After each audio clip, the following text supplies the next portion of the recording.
Have you ever driven to a location and when you arrive, you realize that you just don't remember anything about the drive there? Yeah, I think it happens to a lot of us from time to time. Joining us in studio to talk about this, Sergeant Brian Pennings from the CHP. Now, April is Distracted Driving Month, so always a good time to explore this. Let's talk about the term highway hypnosis, how real it is, how often it happens, and what we need to know about it.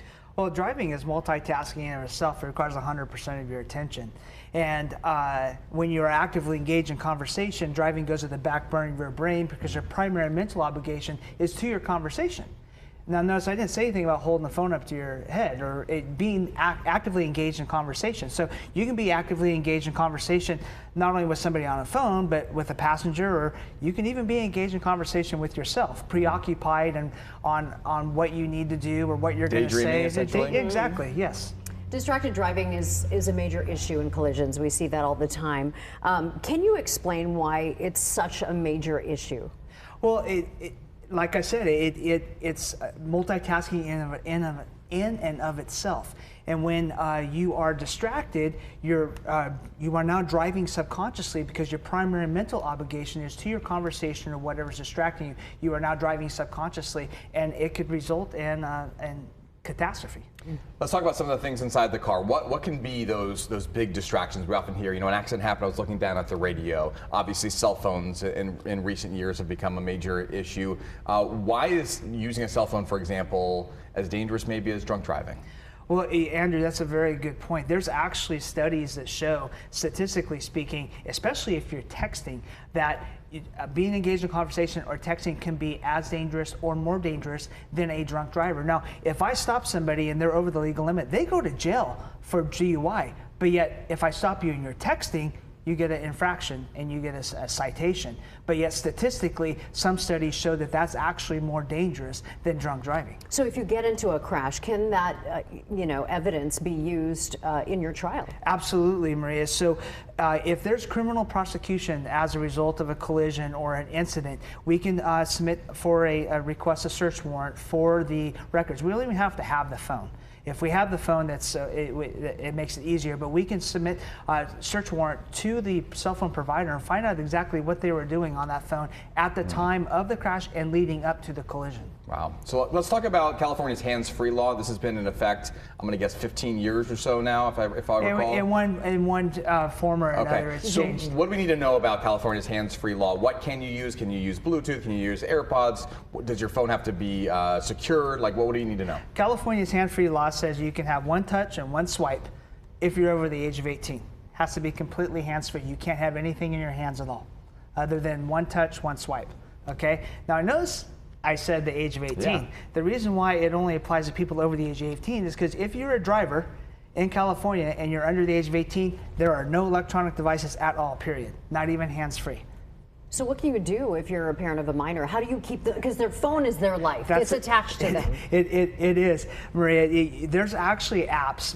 I can't endorse any one personal app, but there are several very good apps out there that parents can put on their minors' phones. It tells them where they are, how fast they're going, it tells them braking, it tells them acceleration. You can do a geofence on it. You can do all kinds of really, really good things. And when that phone is moving, it's off. It does not allow them to do any form of communication or anything while the phone is moving, so there's no chance of a distraction. So a 16 or 17-year-old can have a phone in the car, but has to be put away. Is that what it is? Well, they can't have any. Yeah, they can't have any electronic device at all. You know, the funny thing is we talk about what a problem this is. We have the technology to solve this issue.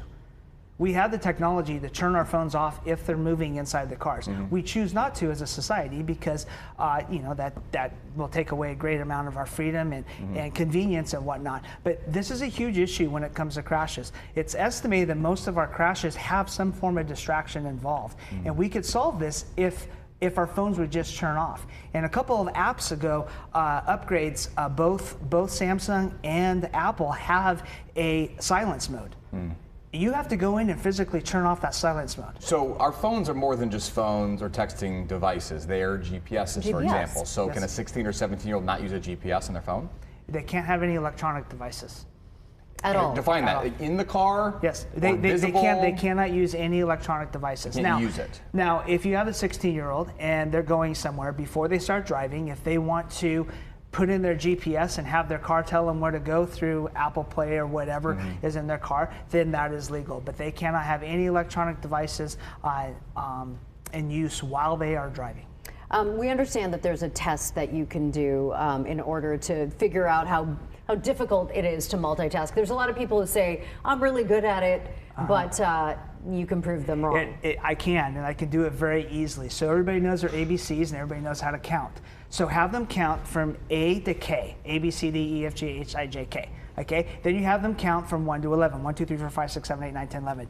Then you have them, okay, now put them together, A1, B2, C3, and they can't do it. Once they get to D4, they completely, because they have to concentrate on it, it requires them to do more than one thing at the same time, which is the same thing as multitasking and driving, and it shows them that you physically can't do this, and especially if they're not prepared to do it. So, What do we do with a family member, friend? We've talked about this a little bit before. Who's like, they don't really acknowledge, it's just a quick text, not a big deal. You're in the car, or I've seen them do this. How do you handle that situation? So I have them do that test, Andrew. Yeah. I tell them, I say, okay, say your ABCs A through K. Yeah. Count 1 to 11. Now put them together and let them watch the epic failure and have the look on their face go, oh wow, I can't do more than one thing at the same time.